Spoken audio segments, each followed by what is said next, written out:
অনেক অনেক শুভেচ্ছা এই ক্লাসে। সবাই কেমন আছো? আশা করি ভালোই আছো। আজকের ক্লাসে আমরা শিখব বাংলাদেশ বিশ্ব পরিচয়ের ৪র্থ চ্যাপ্টার। তো এই চ্যাপ্টারটি আমরা অনেক ভালোভাবে শিখব এবং মেইন উক্তিগুলো আমরা জোর দিয়ে শিখব। অর্থাৎ এই ক্লাসটি করলে তোমরা এই অধ্যায়ের মেইন থিম বুঝতে পারবে এবং এই অধ্যায়ের যে কোনো সৃজনশীল সলভ করতে পারবে এবং একই সাথে এমসিকিউগুলোতেও ভালো মার্ক ক্যারি করতে পারবে। তো কথা না বাড়িয়ে ক্লাস শুরু করা যাক।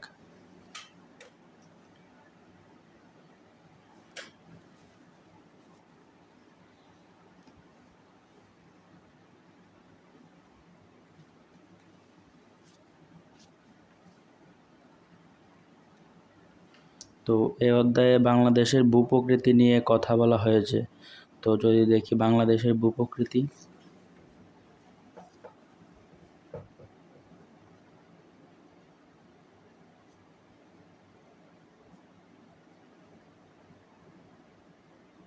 বাংলাদেশের ভূপ্রকৃতি ভূপ্রকৃতি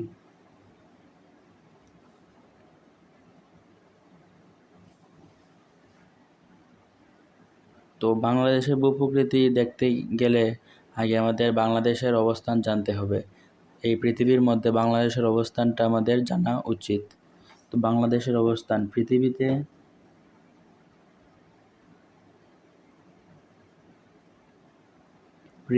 বাংলাদেশের অবস্থান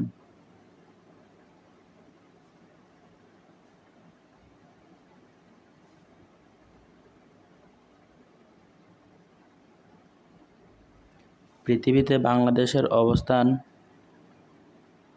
20°34' থেকে 20°34' থেকে 25°38'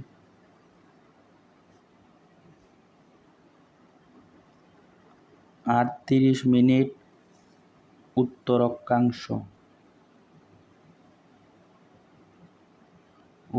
অক্ষাংশ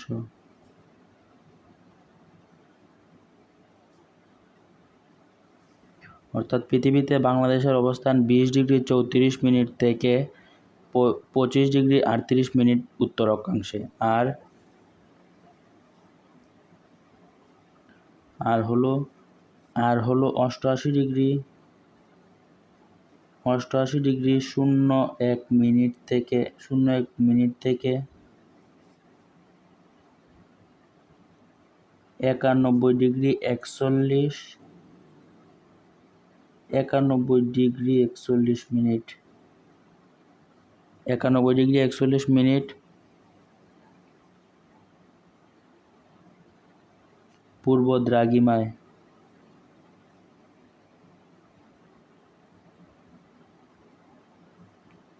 দ্রাঘিমায়। তো তারপর যদি দেখি আমাদের হিমালয় পর্বত হলো বাংলাদেশের উত্তরে বাংলাদেশের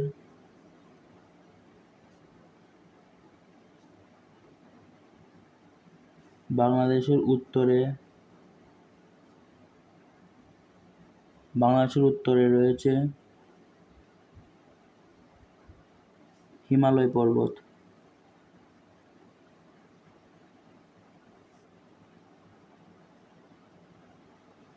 বাংলাদেশের উত্তরে রয়েছে হিমালয় পর্বত। তো তারপর যদি দেখি আমাদের বাংলাদেশের ভূপ্রকৃতি, এখন আমাদের বাংলাদেশের ভূপ্রকৃতি নিয়ে আলোচনা করব। তো বাংলাদেশের ভূপ্রকৃতি হলো তিনটি।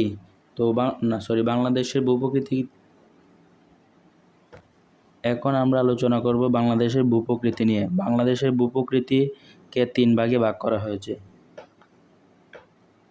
বাংলাদেশের ভূপ্রকৃতিকে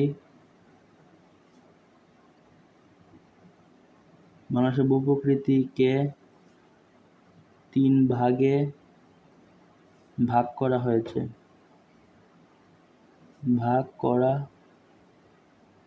হয়েছে।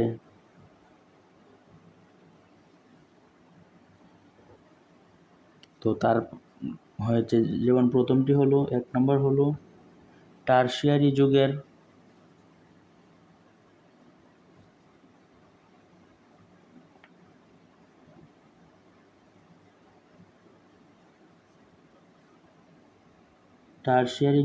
পর্বতসমূহ। টারশিয়ারি যুগের পর্বত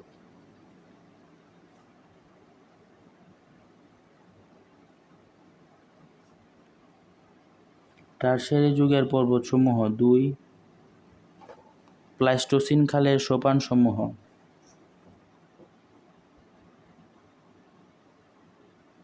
প্লাইস্টোসিন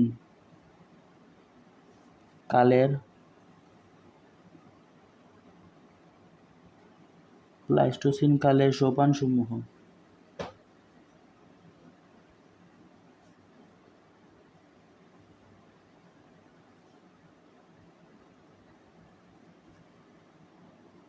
এবং 3 হলো সাম্প্রতিক কালের প্লাবন সমভূমি।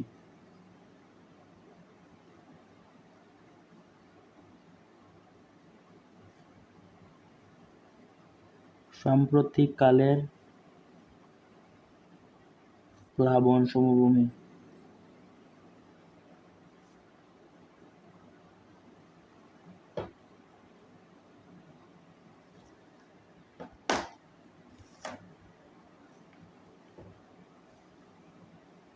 এখন যদি আমরা টারশিয়ারি যুগের পর্বতসমূহ নিয়ে আলোচনা করি, তাহলে যেমন 1 নম্বরে আমরা পেয়েছিলাম টারশিয়ারি যুগের পর্বতসমূহ। তো এখন আলোচনা করব টারশিয়ারি যুগের পর্বতসমূহ। টারশিয়ারি যুগের পর্বতসমূহ।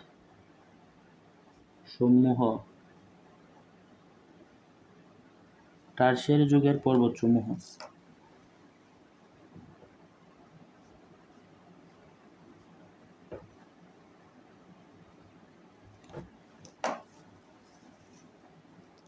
এই টারশিয়ারি যুগের পর্বতসমূহ হলো দক্ষিণ ও দক্ষিণ পূর্বাঞ্চলের পাহাড়গুলো।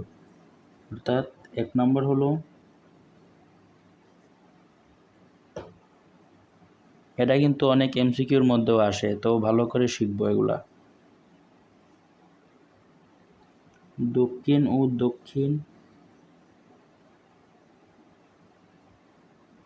পূর্বাঞ্চলের পাহাড়।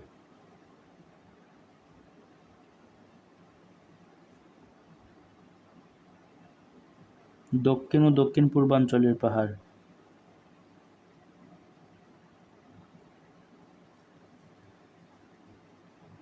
তারপর হলো উত্তর ও উত্তর পূর্বাঞ্চলের পাহাড়।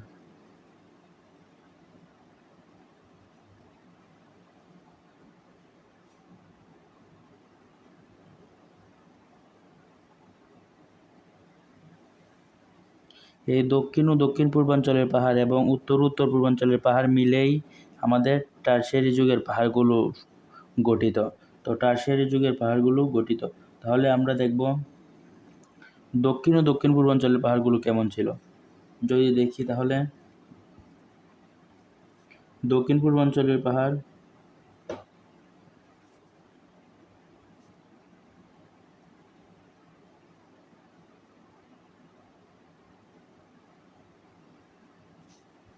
দক্ষিণ পূর্বাঞ্চলের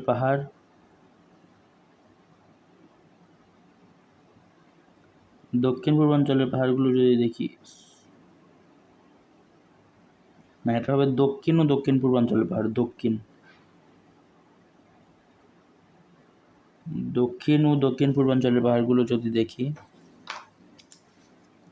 এগুলো দক্ষিণ ও দক্ষিণ পূর্বাঞ্চলের পাহাড়গুলো ছিল।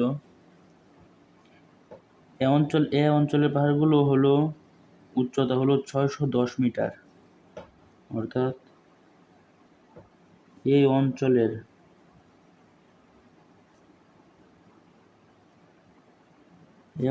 পাহাড়ের পাহাড়গুলোর উচ্চতা 610 মিটার।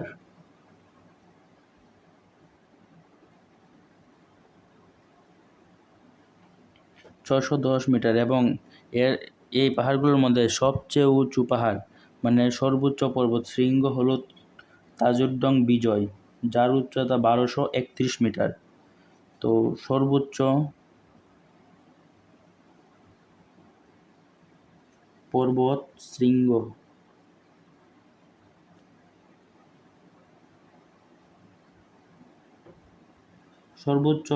শৃঙ্গ হলো তাজুদ্দং বিজয়।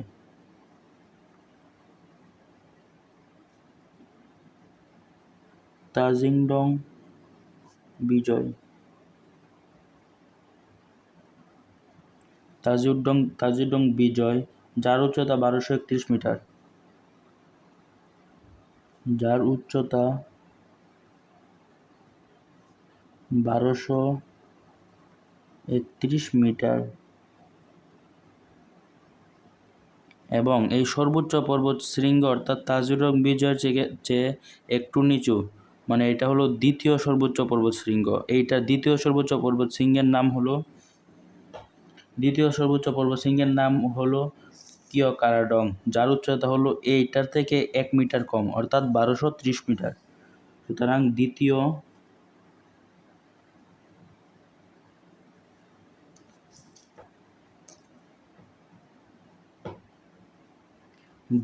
সর্বোচ্চ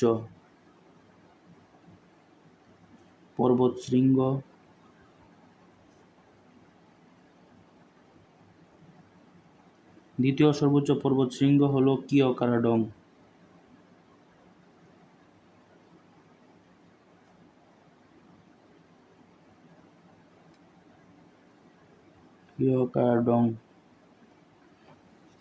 যার উচ্চতা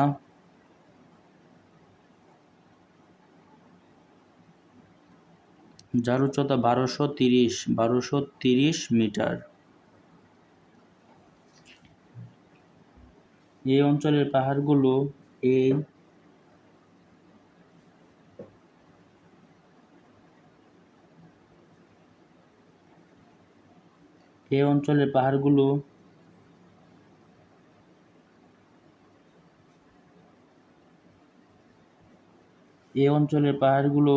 বেলে পাথর, কর্দম, শেলে পাথর দ্বারা তৈরি। বেলে পাথর, কর্দম ও শেলে পাথর দ্বারা তৈরি।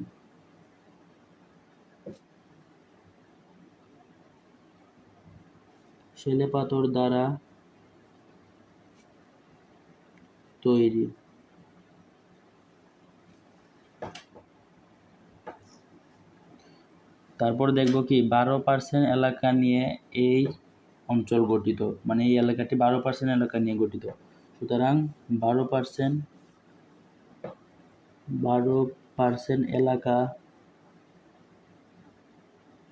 এলাকা নিয়ে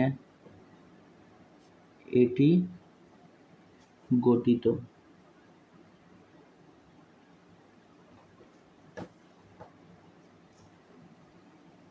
তারপর আমরা দেখব দ্বিতীয়টা, মানে উত্তর ও উত্তর পূর্বাঞ্চল। সুতরাং উত্তর ও উত্তর পূর্বাঞ্চল।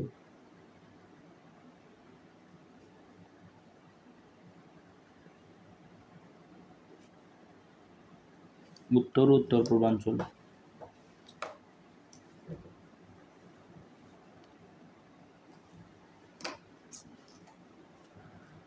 উত্তর ও উত্তর পূর্বাঞ্চলের পাহাড়গুলোর উচ্চতা অনেক কম, অনেক ছোট ছোট পাহাড়, অর্থাৎ এগুলো হলো বেশিরভাগ সিলেট অঞ্চলে, মৌলভীবাজার অঞ্চলে এবং শ্রীমঙ্গল অঞ্চলে, ওই দিকের অঞ্চলের পাহাড়গুলো আর কি। ওই পাহাড়গুলো উচ্চতা অনেক কম, 30 থেকে 90 মিটার এইরকম। সুতরাং এই পাহাড়গুলোর উচ্চতা, এই পাহাড়গুলোর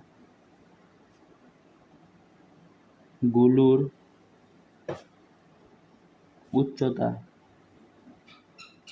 এই পাহাড়গুলোর উচ্চতা হলো 30 থেকে 90 মিটার। 30 থেকে 90 মিটার 30 থেকে 90 মিটার পর্যন্ত। উত্তরের পাহাড়গুলোকে স্থানীয়ভাবে টিলা নামে পরিচিত। উত্তরের পাহাড়গুলোকে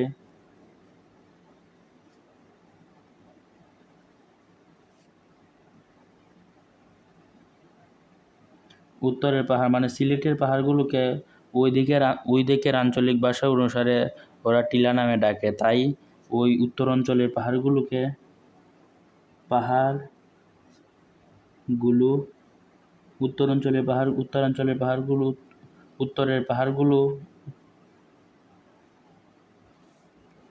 উত্তরের পাহাড়গুলো স্থানীয়ভাবে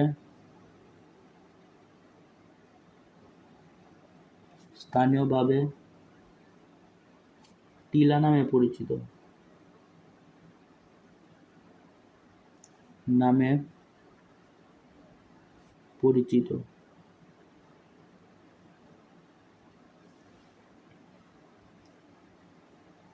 এই অঞ্চলের পাহাড়গুলোর মধ্যে চিকনাগুল, খাসিয়া এবং জয়ন্তিয়া প্রধান।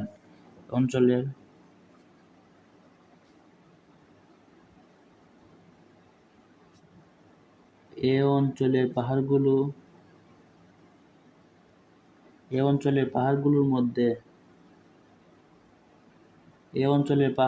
মধ্যে চিকনাগুল, খাসিয়া ও জয়ন্তিয়া প্রধান।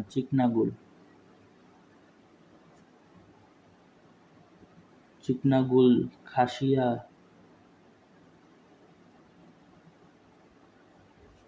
ও জয়ন্তিয়া প্রধান।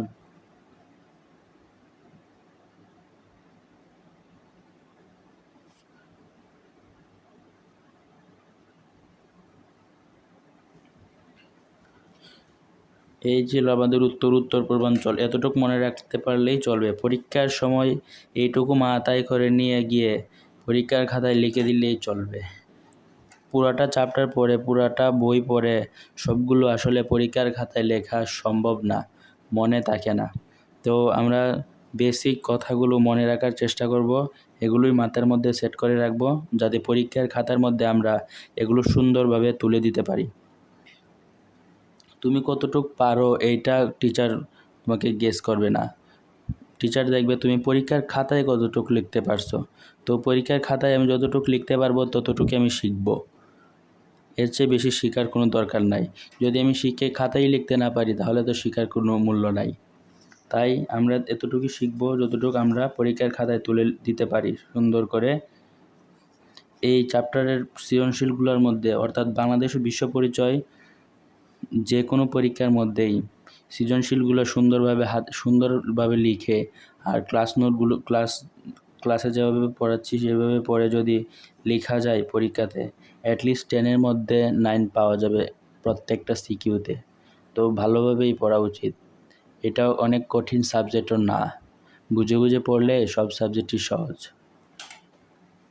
তো ভালো করে পড়ো। তো আমরা কি পেয়েছিলাম?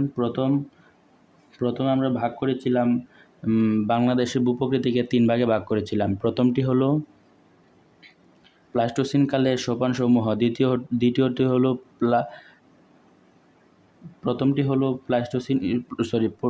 হলো টারশিয়ারি যুগের সোপানসমূহ, দ্বিতীয়টি প্লাইস্টোসিন কালের পর্বতসমূহ এবং তৃতীয়টি হলো সাম্প্রতিক কালের প্লাবন সমভূমি। তো প্রথম অর্থাৎ টারশিয়ারি যুগের পর্বতসমূহকে 2 ভাগে ভাগ করা হয়েছিল। একটি হলো উত্তর পূর্বাঞ্চলের পাহাড়, একটি হলো দক্ষিণ ও দক্ষিণ পূর্বাঞ্চলের পাহাড় এবং আরেকটি হলো উত্তর পূর্বাঞ্চলের পাহাড়। দক্ষিণ ও দক্ষিণ পূর্বাঞ্চলের পাহাড়গুলোর উচ্চতা 610 মিটার, এবং সর্বোচ্চ পর্বত শৃঙ্গ হলো তাজিউদ্দৌন বিজয়, আর দ্বিতীয় সর্বোচ্চ পর্বত শৃঙ্গ হলো কিয়কারাডং। আবার উত্তর পূর্বাঞ্চলের পাহাড়গুলোর উচ্চতা হলো 30 থেকে 90 মিটার। উত্তরের পাহাড়গুলোকে স্থানীয়ভাবে টিলা নামে পরিচিত। এই অঞ্চলের পাহাড়গুলো মধ্যে চিকনাগুলো, খাসিয়া ও জয়ন্তিয়া প্রধান। এতটুকুই। তারপর আমরা 2 নম্বরটা দেখব, মানে প্লাইস্টোসিন কালের সোপানসমূহ।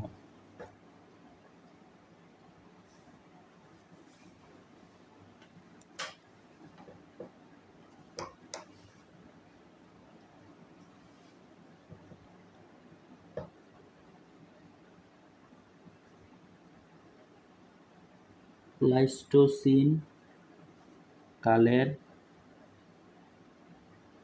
সোপানসমূহ।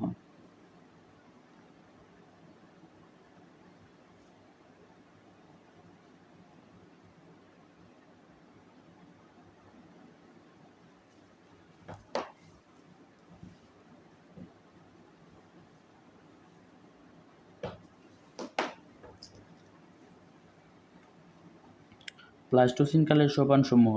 এই প্লাইস্টোসিন কালের সোপানসমূহকে 3 ভাগে ভাগ করা হয়েছে। একটি হলো বরেন্দ্রভূমি, 2 মধুপুর ও ভাওয়ালের গড়, আর হলো লালমাই পাহাড়। তো 1 নম্বর হলো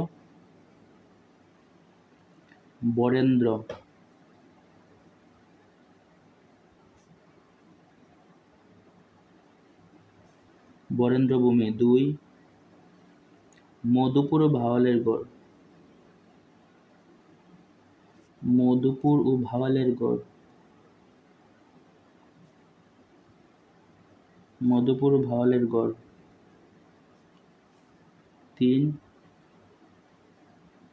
3 হলো লালমাই পাহাড়।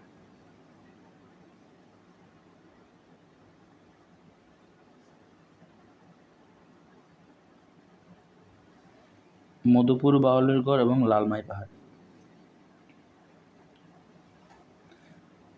আমরা দেখেছিলাম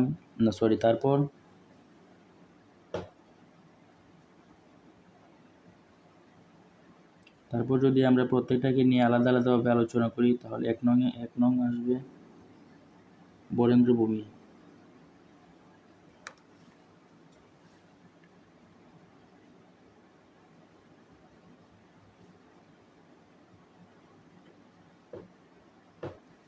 বরেন্দ্রভূমিকে নিয়ে যদি আলাদাভাবে আলোচনা করি, তাহলে হলো বরেন্দ্রভূমি হলো উত্তর ও উত্তর পশ্চিমাঞ্চল হলো বরেন্দ্রভূমি। সুতরাং বরেন্দ্রভূমি হলো উত্তর ও উত্তর পশ্চিমাঞ্চল।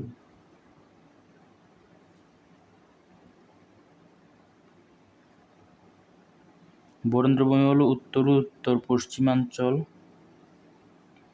নিয়ে গঠিত। দিনাজপুর, রংপুর, রাজশাহী এর মধ্যে পড়ে। সুতরাং বরেন্দ্রভূমি এর মধ্যে পড়ে কি? দিনাজপুর,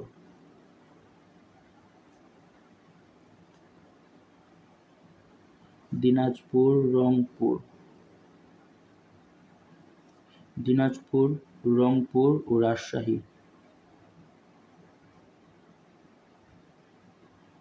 দিনাজপুর, রংপুর, রাজশাহী এর মধ্যে পড়ে।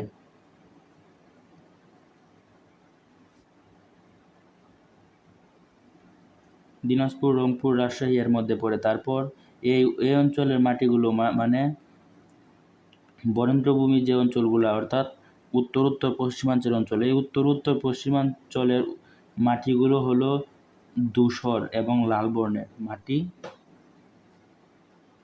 ধূসর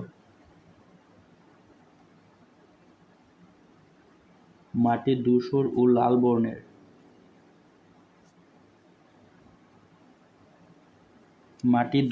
লাল বর্ণের।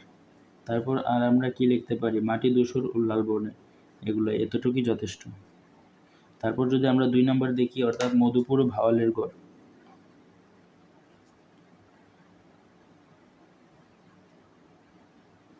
মধুপুর ও ভাওয়ালের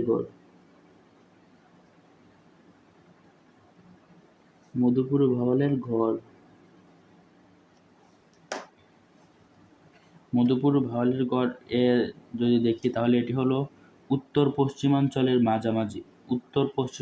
মাঝামাঝি। অর্থাৎ এটি ছিল বরেন্দ্রভূমি ছিল উত্তর পশ্চিমাঞ্চল, মানে উত্তর পশ্চিমাঞ্চলের ছিল। আর মধুপুর ও ভাওয়ালের গড় হলো শুধু উত্তর পশ্চিমাঞ্চলের মাঝামাঝিতে। মধুপুর ও ভাওয়ালের গড় হলো পশ্চিমাঞ্চলের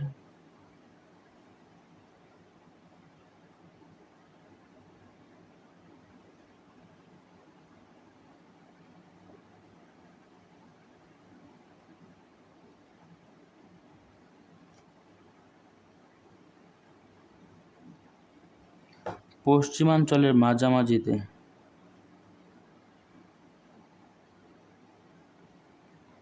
বরেন্দ্রভূমি হলো পশ্চিমাঞ্চলের মাঝামাঝি।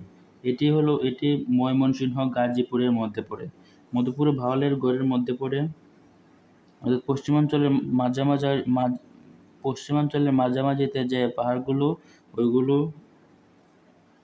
ময়মনসিংহ গাজীপুর।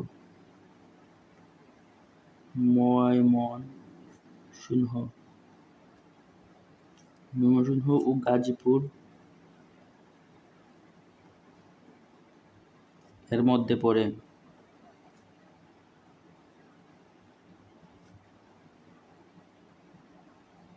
ময়মনসিংহ এবং গাজীপুর এর মধ্যে পড়ে। এই অঞ্চলের পাহাড়গুলোর মাটিও ধূসর এবং লাল বর্ণের। সুতরাং মাটি ধূসর এবং লাল বর্ণের।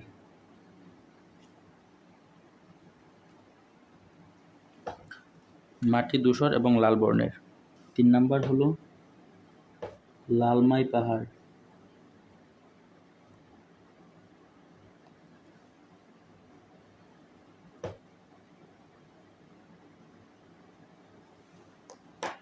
লালমাই পাহাড় হলো উত্তর ও উত্তর পূর্বাঞ্চলের পাশে এটি অবস্থিত। এটি উত্তর পূর্বাঞ্চলের পাশে। উত্তর ও উত্তর পূর্বাঞ্চলে।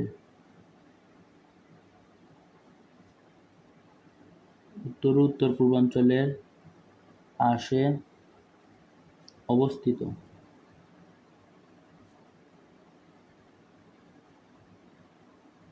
এটি উত্তর ও উত্তর পূর্বাঞ্চলের পাশে অবস্থিত।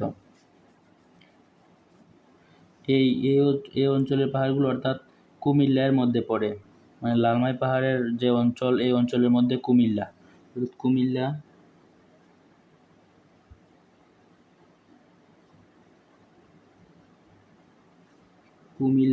এর মধ্যে পড়ে। কুমিল্লা এর মধ্যে পড়ে।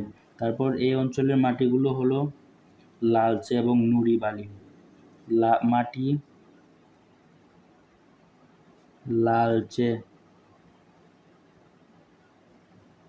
মাটি লালচে নুড়ি বালি এবং কঙ্কর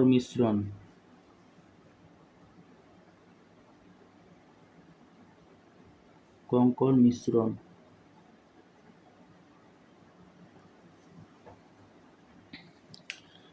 এতটুকু পড়লেই এনাফ। তারপর হলো আমরা টারশিয়ারি যুগের পর্বতসমূহ পড়েছি এবং প্লাইস্টোসিন কালের সোপানসমূহ পড়েছি। তারপর 3 নাম্বার ছিল সাম্প্রতিক কালের প্লাবন সমভূমি।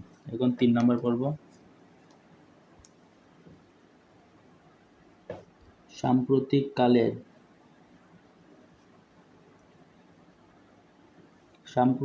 কালের প্লাবন সমভূমি।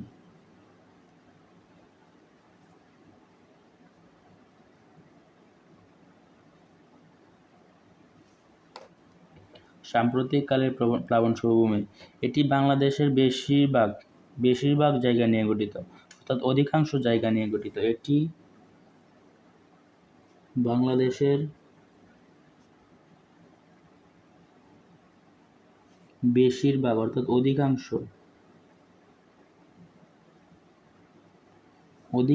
জায়গা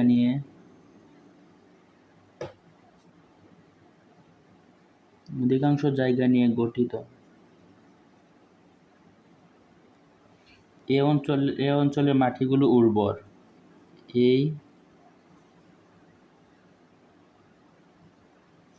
এই অঞ্চলের মাটি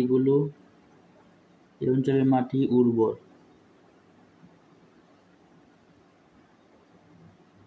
এই অঞ্চলের মাটিগুলো উর্বর, অর্থাৎ মাটি উর্বরতার কারণে সকল ফসলের উপযোগী, অর্থাৎ সব ধরনের ফসলই হয় এই মাটিতে উর্বর। সুতরাং তাই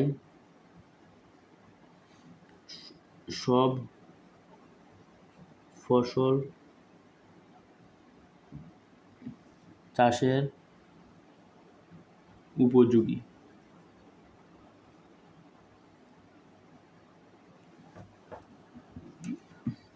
এই অঞ্চলের মাটিগুলো উর্বর থাকার কারণে এটি সব ধরনের ফসল চাষের উপযোগী। তারপরে আমরা দেখব বাংলাদেশের জলবায়ু।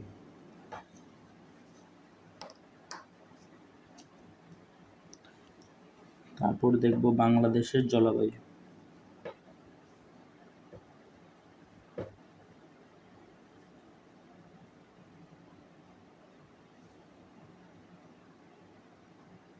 বাংলাদেশের জলবায়ু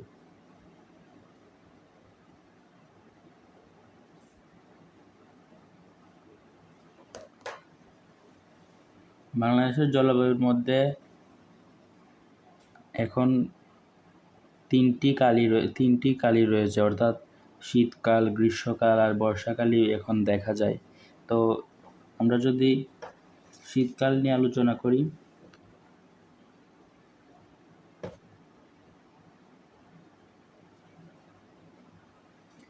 শীতকাল হলো নভেম্বর থেকে ফেব্রুয়ারি পর্যন্ত। শীতকাল নভেম্বর থেকে ফেব্রুয়ারি।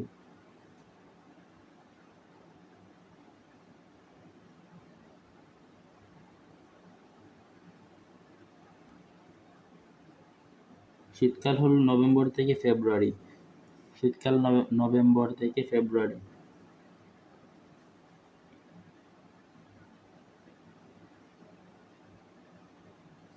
শীতকাল নভেম্বর থেকে ফেব্রুয়ারি। তারপর শীতকালে সর্বোচ্চ তাপমাত্রা 29 ডিগ্রি সেলসিয়াস। সর্বোচ্চ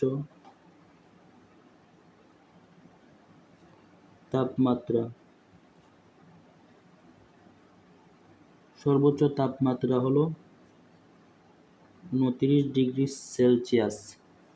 তারপর সর্বনিম্ন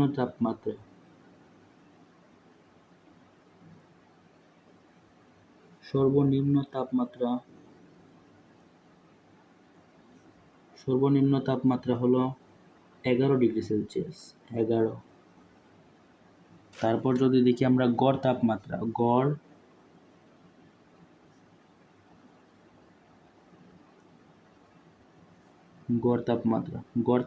হলো 17.7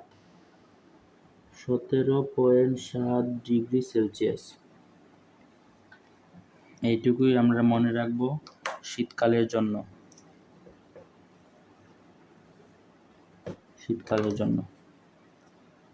তারপর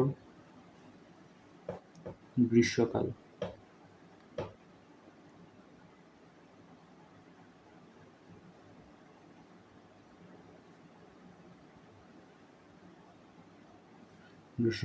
গ্রীষ্মকাল হলো মার্চ থেকে মে পর্যন্ত। মার্চ থেকে মে পর্যন্ত হলো শীতকাল। শীতকালের সর্বোচ্চ তাপমাত্রা মার্চ থেকে মে পর্যন্ত হলো গ্রীষ্মকাল। গ্রীষ্মকালের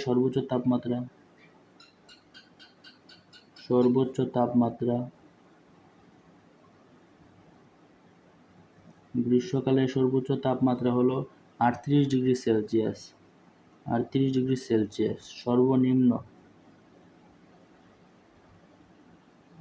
সর্বনিম্ন তাপমাত্রা 21 ডিগ্রি সেলসিয়াস। তারপর আমরা পড়ব বর্ষাকাল। মধ্যে গ্রীষ্মকাল শেষ, এখন পড়ব বর্ষাকাল।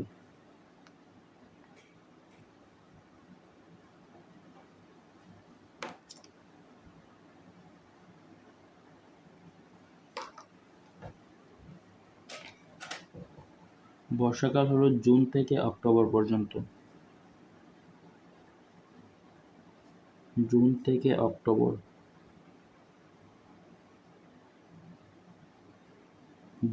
অক্টোবর পর্যন্ত হলো বর্ষাকাল। সর্বোচ্চ বৃষ্টিপাত যদি দেখি আমরা,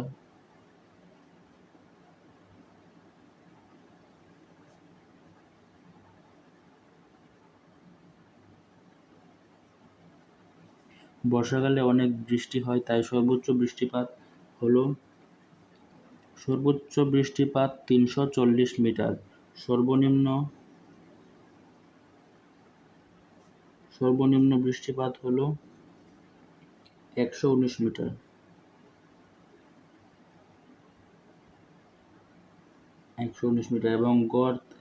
এবং বর্ষাকালের তাপমাত্রা হলো গড় তাপমাত্রা হলো 27 ডিগ্রি।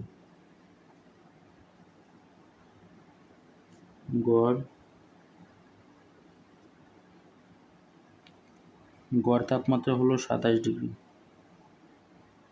Degree centigrade. তারপর আমরা ভূমিকম্প নিয়ে পড়ব।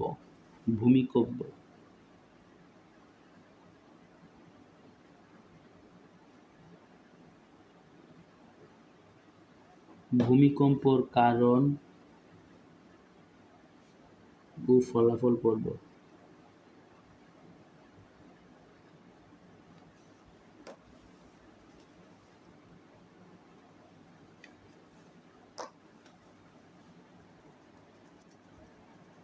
ভূমিকম্প কি? ভূমিকম্প হলো হঠাৎ কোনো কারণে পৃথিবীর কম্পন বা পৃথিবী কেঁপে ওঠাকে ভূমিকম্প বলে। ভূমিকম্প কি? ভূমিকম্প হলো হঠাৎ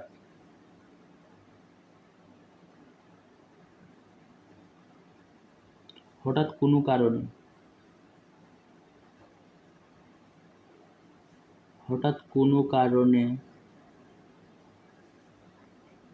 পৃথিবীর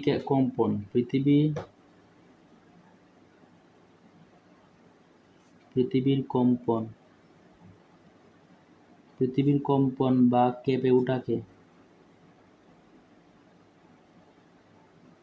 কেঁপে ওঠাকে ভূমিকম্প বলে।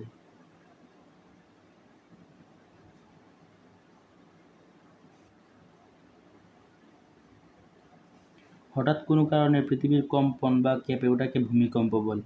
তারপর ভূমিকম্প যেখানে উৎপত্তি লাভ করে তাকে কেন্দ্র বলে। কেন্দ্র কি? কেন্দ্র হলো ভূমিকম্প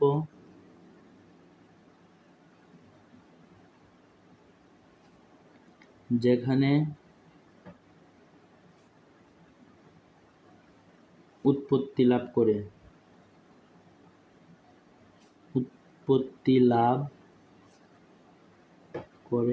ভূমিকম্প যেখানে উৎপত্তি লাভ করে তা হলো কেন্দ্র।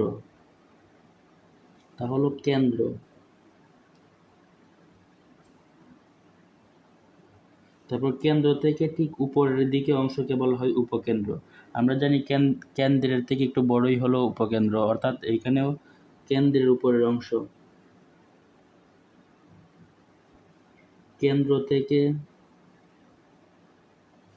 ঠিক উপরের অংশকে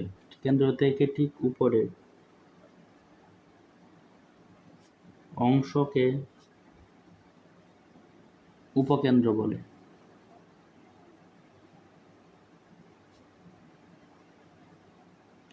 কেন্দ্র থেকে ঠিক উপরের অংশকে বলা হয় কি? উপকেন্দ্র।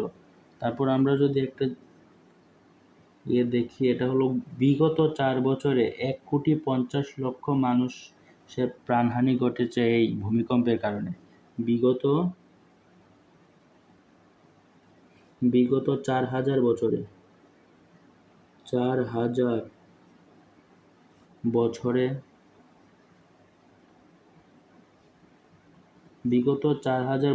1,50,00,000 মানুষের 1,50,00,000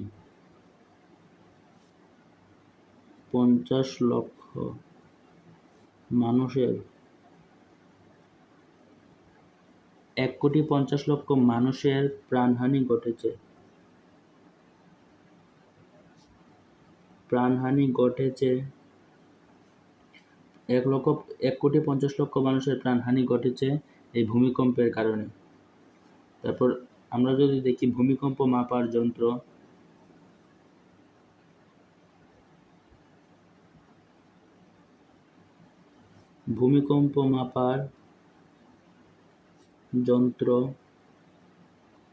ভূমিকম্প মাপার যন্ত্র হলো ভূমিকম্প মাপার যন্ত্র হলো সিসমোগ্রাফি।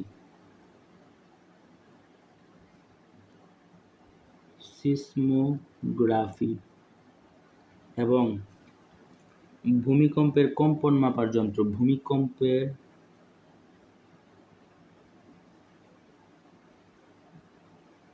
কম্পন মাপার যন্ত্র ভূমিকম্পের কম্পন মাপার যন্ত্র হলো রিক্টার স্কেল।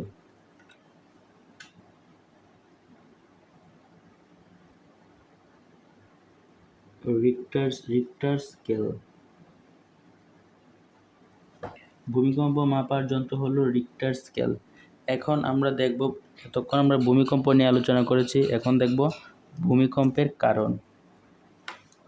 ভূমিকম্পের কারণ, কেন ভূমিকম্প হয়? ভূমিকম্পের কারণ হলো তিনটি। ভূমিকম্প হওয়ার কারণ তিনটি, অর্থাৎ একটি হলো 8টি অঞ্চল এবং 6টি আঞ্চলিক অঞ্চলের সংঘর্ষে। 8টি অঞ্চল ও 6টি আঞ্চলিক অঞ্চলের সংঘর্ষে।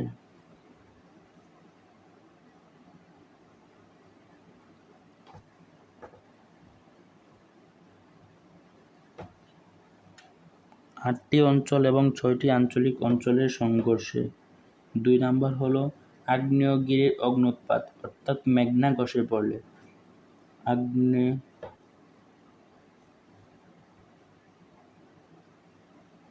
আগ্নেয়গিরির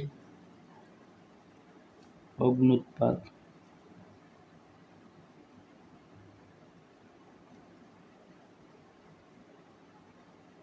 আগ্নেয়গিরির অগ্ন্যুৎপাত মানে আগ্নেয়গিরির অগ্ন্যুৎপাত মানে ম্যাগমা ধসে পড়লে। ম্যাগমা ধসে পড়লে। তারপর হলো শিলা চুক্তি।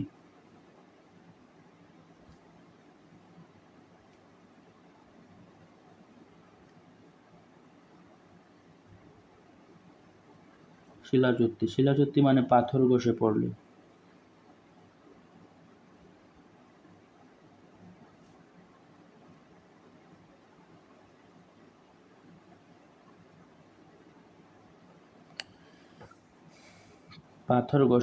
এগুলোই হলো ভূমিকম্পের মূল কারণ। তারপর যদি আমরা ভূমিকম্পের ফলাফল দেখি,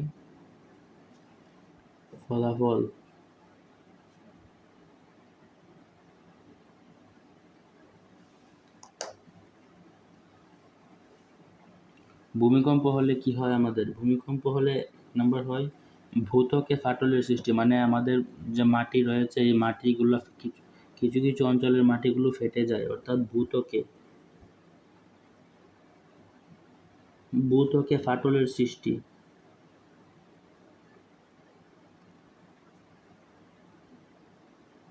ভূত্বকে ফাটলের সৃষ্টি। 2 তারপর কি হয়? সুনামির বৃষ্টি, মানে সুনামির সৃষ্টি মানে হলো প্রাকৃতিক দুর্যোগ, মানে বিভিন্ন ধরনের দুর্যোগ হয়, যেমন বাতাস হয়, বাতাসের কারণে গাছপালা ভেঙে পড়ে যায়, এগুলো হলো প্রাকৃতিক দুর্যোগ।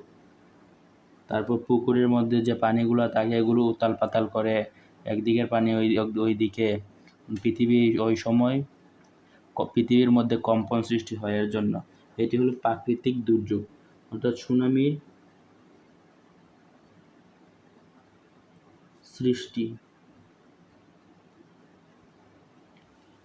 সৃষ্টি মানে হলো প্রাকৃতিক দুর্যোগ।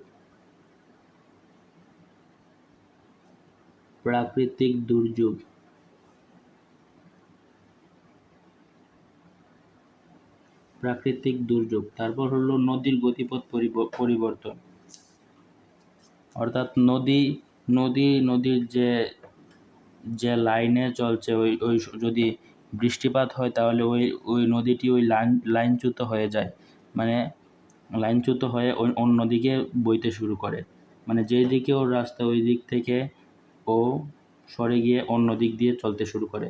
সুতরাং নদীর গতিপথ পরিবর্তন, নদীর গতিপথ পরিবর্তন, নদীর গতিপথ পরিবর্তন। তারপর নগর সভ্যতার ধ্বংসসাধন। সুতরাং ভূমিকম্প যদি হয় তাহলে কিন্তু আমাদের যে নগর রয়েছে অর্থাৎ গ্রাম শহর এগুলো কিন্তু অনেক ক্ষতিগ্রস্ত হয়। দেখা যায় শহরের বিল্ডিংগুলো ভেঙে পড়ে যায় এবং গ্রামের মধ্যে তো বেশিরভাগ বিল্ডিং থাকে না, সুতরাং নদী থাকে, নদীগুলো বা খাল বিল ওইগুলোর পানি বেড়ে যায় বা এগুলো মানুষের স্বাভাবিক কাজে বাধাগ্রস্ত করে। সুতরাং নগর সভ্যতার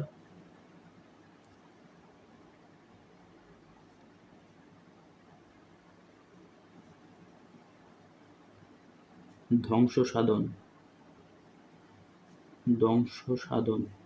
নগর সভ্যতা কি করে? ধ্বংস সাধন করে, নগর সভ্যতার ধ্বংস সাধন।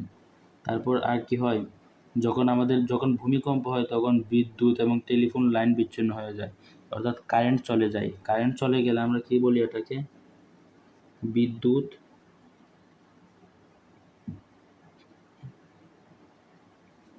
এবং টেলিফোন লাইন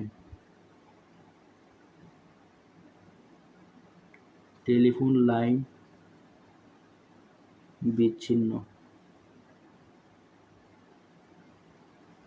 বিদ্যুৎ এবং টেলিফোন লাইন বিচ্ছিন্ন হয়।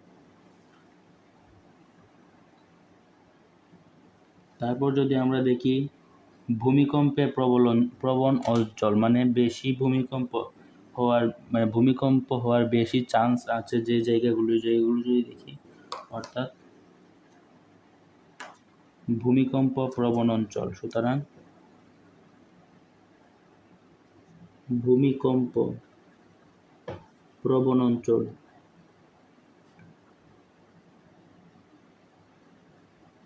ভূমিকম্প প্রবণ অঞ্চলগুলো আমরা যদি দেখি তাহলে দেখব, 1 নম্বরে দেখব প্রশান্ত মহাসাগরের অঞ্চল,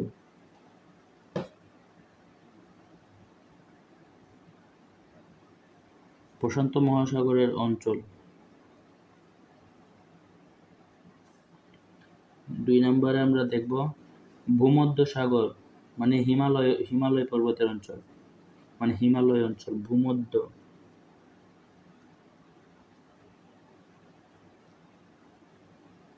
ভূমধ্যসাগর ও হিমালয় অঞ্চল,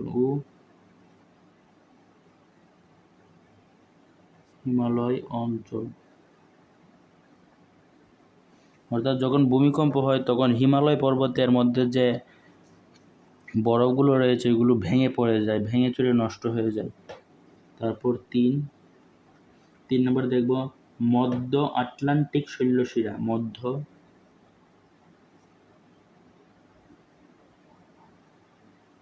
মধ্য আটলান্টিক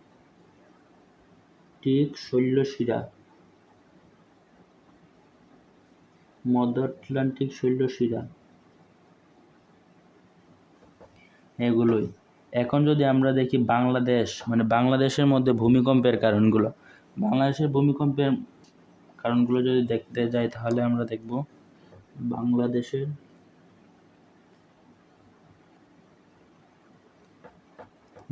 ভূমিকম্পের কারণ।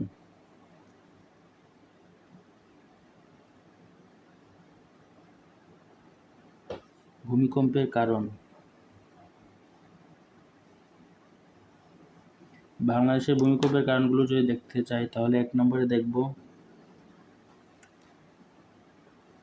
টেকটনিক প্লেটের সংঘর্ষে,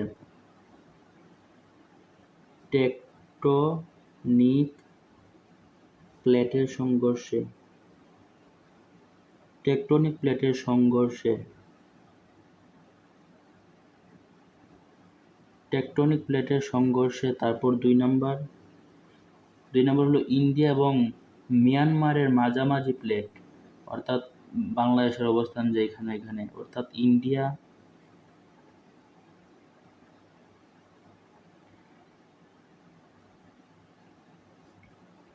ও মিয়ানমারের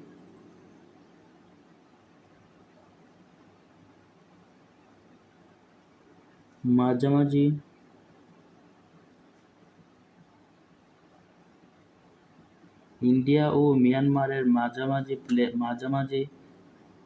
মাঝামাঝিতে বাংলাদেশ হওয়ার কারণে ইন্ডিয়া ও মিয়ানমারের মাঝামাঝি প্লেটে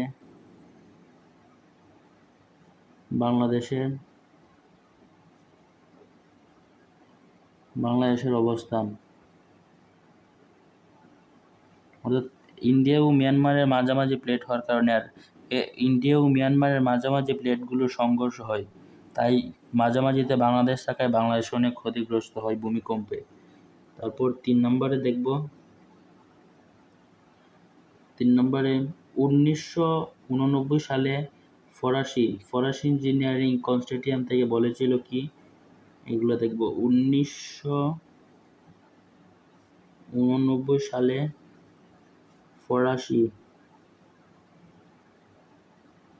ফরাসি মানে ফ্রান্স দেশের একজন ইঞ্জিনিয়ার, ফরাসি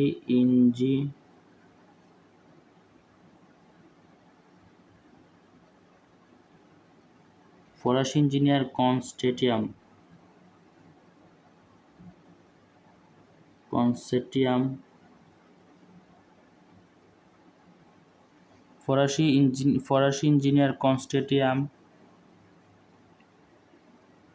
বলেছিল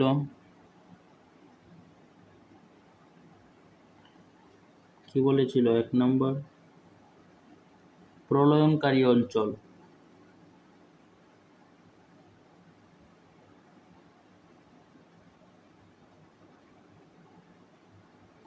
প্রলয়ঙ্কারী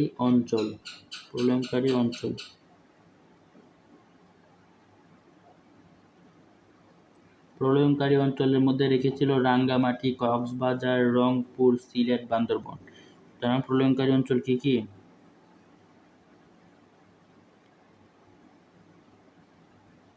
রাঙ্গামাটি, তারপর কক্সবাজার,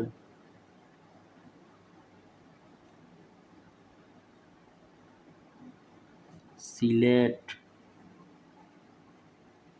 বান্দরবান।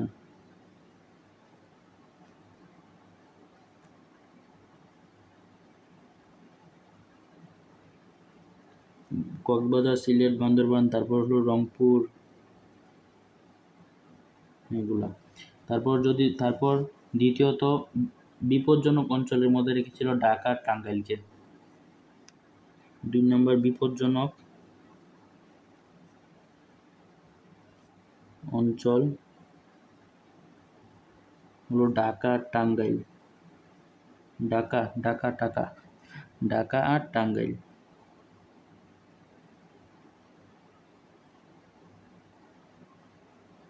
ঢাকা গেলে টাকা পাবো। ঢাকা আর টাঙ্গাইল। তারপর 3 নম্বর লঘু অঞ্চল।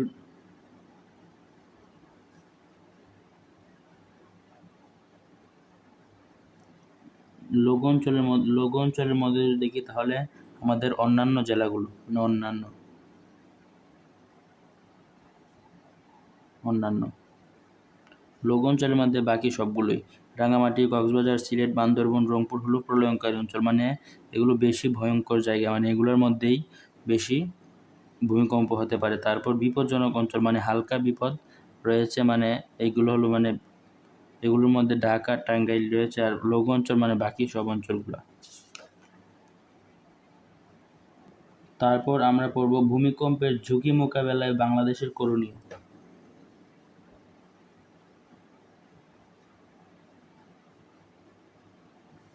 ভূমিকম্পের ঝুঁকি মোকাবেলায়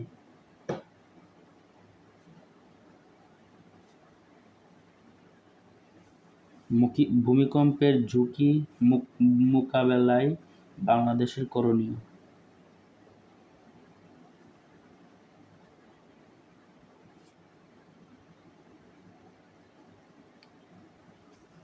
ভূমিকম্পের ঝুঁকি মোকাবেলায় বাংলাদেশের করণীয় হলো, 1 নম্বর হলো ন্যাশনাল বিল্ডিং কোড মেনে চলা। 1 নম্বর হলো ন্যাশনাল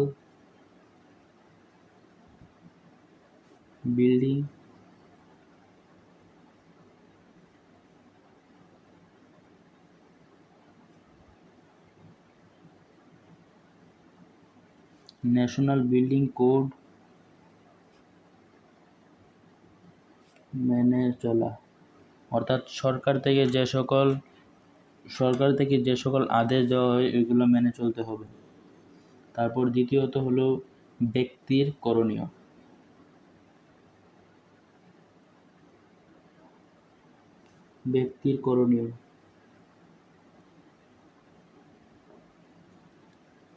মানে প্রত্যেকটা মানুষের করণীয় হলো, 1 নম্বর যদি দেখি ওইগুলো হলো ব্যাটারি চালিত লাইট, রেডিও ও টর্চের ব্যবস্থা করা। ব্যাটারি চালিত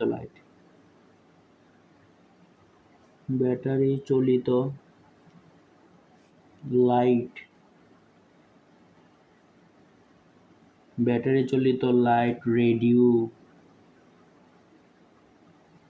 ও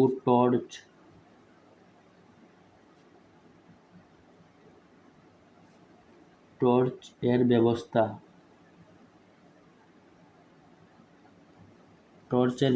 2 নম্বরে আমরা দেখব কি প্রাথমিক চিকিৎসা ব্যবস্থা, মানে কোনো সাধারণ বিপদ হলে, মানে হালকা বিপদ হলে এগুলো যাতে ব্যবস্থা নিতে পারে, তাই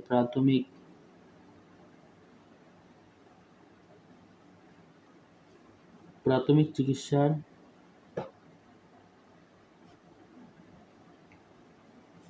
ব্যবস্থা।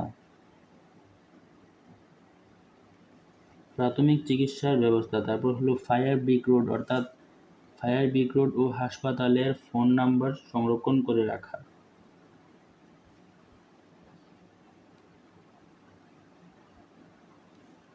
ফায়ার ব্রিগেড মানে যারা ফায়ার সার্ভিসে কাজ করে, মানে আগুন লাগলে যারা পানি দিয়ে নিভায়, ওদের নাম্বার সংরক্ষণ করে রাখা। কারণ ভূমিকম্পের কারণে যদি বিল্ডিং ভেঙে পড়ে যায় তাহলে বিভিন্ন ধরনের তারের কারণে আগুন ধরে যেতে পারে, তাই ওইগুলো নিভানোর জন্য ফায়ার ব্রিগেড মানে ফায়ার সার্ভিসের নাম্বার সংরক্ষণ করে রাখা। আর হলো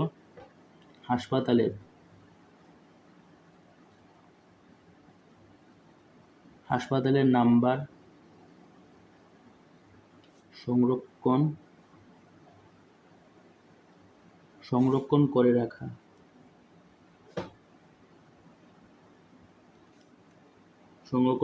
তারপর হলো 4 নম্বর যদি দেখি হলো স্কুলের ছাত্রছাত্রী মানে ছোট বাচ্চাদেরকে সচেতন রাখা। বাচ্চাদের সচেতন করা। তারপর যদি দেখি জনসাধারণের করণীয়, 3 নম্বর জনসাধারণের করণীয়। একজন জনগণের করণীয় কি, এগুলো যদি আমরা দেখি তাহলে হলো ধীর স্থির ও শান্ত থাকা। কারণ বিপদের সময় উচ্ছৃঙ্খল হলে চলবে না, এবং অর্থাৎ বিপদের সময় মাথা ঠান্ডা রেখে কাজ করতে হবে। তাই ধীর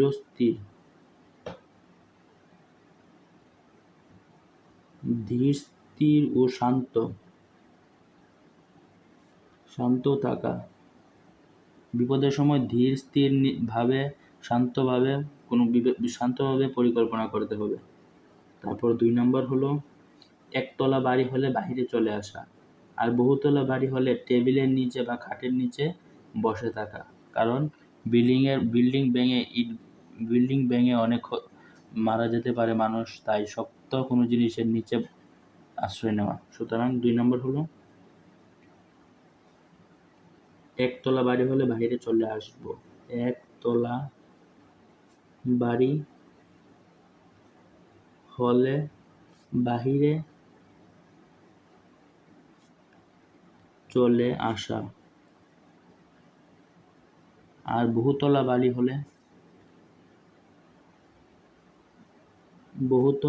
হলে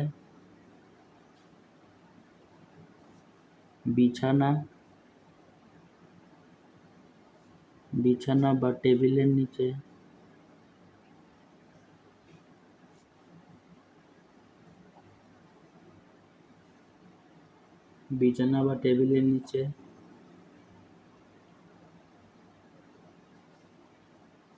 বসে থাকা।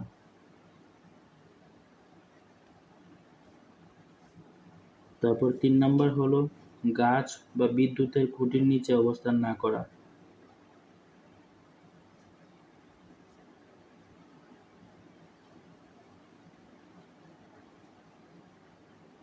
বিদ্যুতের খুঁটির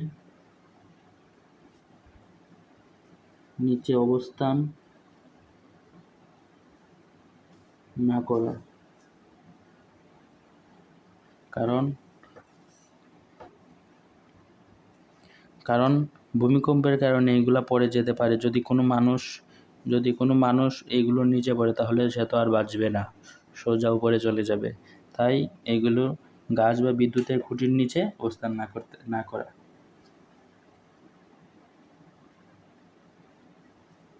তারপর যদি আমরা দেখি 4 নম্বরে সচেতন ব্যক্তির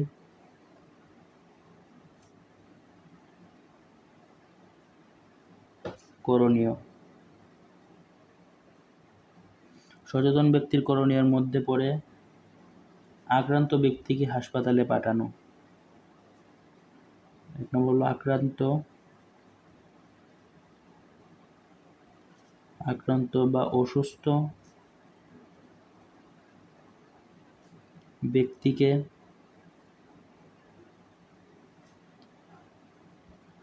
হাসপাতালে